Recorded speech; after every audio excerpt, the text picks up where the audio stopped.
বিরিয়ানি মানেই বাঙালির আবেগ। তবে হাতে গোনা কিছু মানুষ আছে যারা বিরিয়ানি খায় না বা বিরিয়ানি পছন্দ করে না। আসসালামু আলাইকুম এভরিওয়ান, ইটস মি এসার। পার্সোনালি বিরিয়ানি আমার খুবই পছন্দের একটা খাবার। তবে হাতে গোনা কিছু মানুষ পাওয়া যাবে যারা বিরিয়ানি পছন্দ করে না বা খায় না। এর আগেও আপনাদের সাথে আমি বিরিয়ানির রেসিপি শেয়ার করেছি, তবে সেটা আমার হাতের রান্না ছিল। আমার হাতের রান্না আর আম্মুর হাতের রান্না তো ভিন্ন, তাই আজকে আপনাদের সাথে আমার আম্মুর বিরিয়ানির রেসিপিটাই শেয়ার করব। চলুন শুরু করা যাক। আম্মুই রান্নাটা করবো, আমি শুধু একটু সাহায্য করব। আমি এখানে আলু, পেঁয়াজ, মরিচ যা যা লাগবে বিরিয়ানির জন্য সব কিছু কেটে নিচ্ছি। আমি মুরগির মাংসগুলোও কেটে নিব। আমি এখানে ছোট ছোট করে পিস করে নিব, শুধু রানের পিস বাদে। এখানে 2 কেজি পরিমাণ মাংস আছে। মাংসগুলো ভালোভাবে ধুয়ে পানি ঝরিয়ে রাখতে হবে।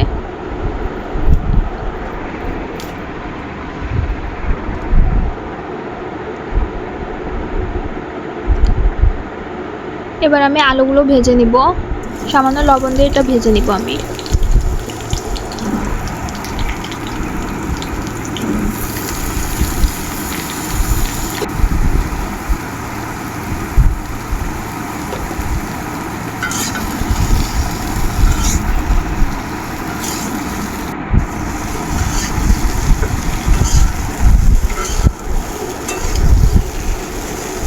এই যে আমাদের আলুগুলো ভাজা হয়ে গেছে, এখন আমি চাল মেপে নিব। আমি এখানে প্রায় 1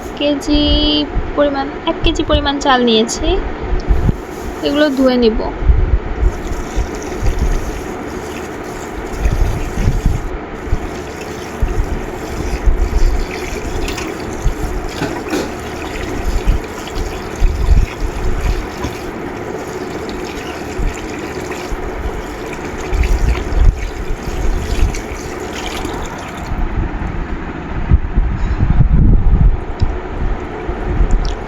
ধোয়া শেষ হলে কিছুক্ষণ পানি ঝরিয়ে রাখতে হবে। যেই পাত্রে বিরিয়ানি রান্না করব সেই পাত্রটি বসিয়ে দিব। পরিমাণ মতো তেল দিয়ে গরম করে নিব। এরপর পেঁয়াজ দিয়ে ভালোভাবে ভেজে নিব ব্রাউন কালার পর্যন্ত।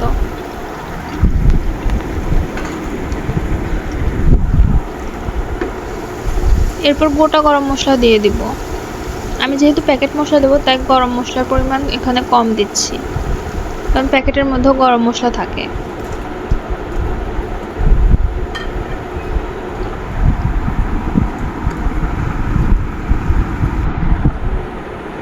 এরপর দিয়ে দিলাম আদা রসুন বাটা।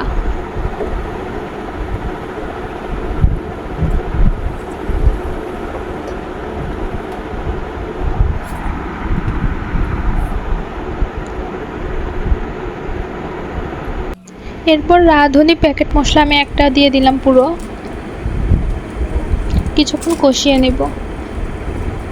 এরপর 2-4 চামচ হলুদ দিয়ে দিলাম। কিছুক্ষণ কষিয়ে আমি মাংসগুলো দিয়ে দিব। মাংসগুলো মশলার সাথে ভালোভাবে মিশিয়ে নিব। এরপর পরিমাণ মতো লবণ দিয়ে দিব।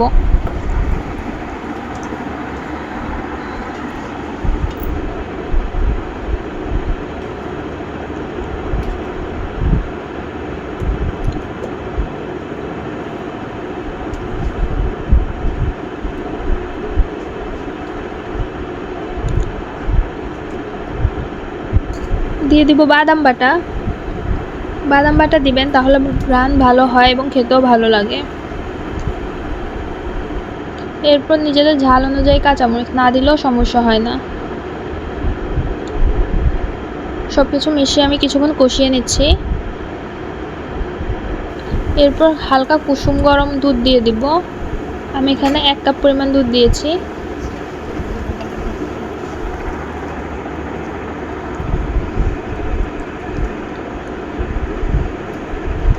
এর মধ্যে মাংসগুলো কষানো হয়ে যাবে, আর আলাদা কোনো পানি দিতে হবে না। আমি ভেজে রাখা আলুগুলোও দিয়ে দিয়েছি 5 মিনিট মাংসটা কষিয়েই। এবার আমি ঢাকনা দিয়ে রেখে দিব। যখন কষানো হয়ে গেছে, উপরে তেল চলে এসেছে, তখন আমি কিছু পরিমাণ চিনি দিয়েছি। আমি 1 চা চামচ পরিমাণ চিনি দিয়েছি। আমাদের মাংস কষানো শেষ হয়ে গিয়েছে, এখন আমরা পানি দিব। অনেকে ভাববেন যে মাংস কষানোতে পানি দিব না বলেছে, তাও কেন দিয়েছি। বিরিয়ানি রাঁধছি ভাই, মাংস না। মাংসের মধ্যে দিইনি, এখন বিরিয়ানি তো রাঁধতে হবে, সেজন্য পানি দিয়েছি। পানিটা ফুটে আসলেই আমরা চাল দিয়ে দিব।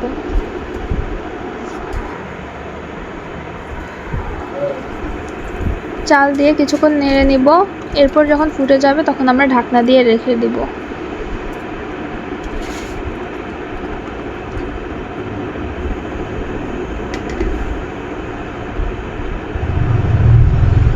মাঝে মাঝে এসে নেড়েচেড়ে দিতে হবে যেন নিচে লেগে না যায়। আলতোভাবে নাড়তে হবে যেন মাংস বা আলু কিছু ভেঙে না যায়।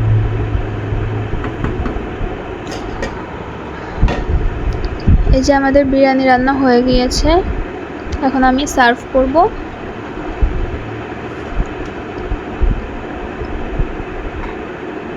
এটা হচ্ছে বিরিয়ানির ফাইনাল লুক, খেতেও কিন্তু মাশাআল্লাহ।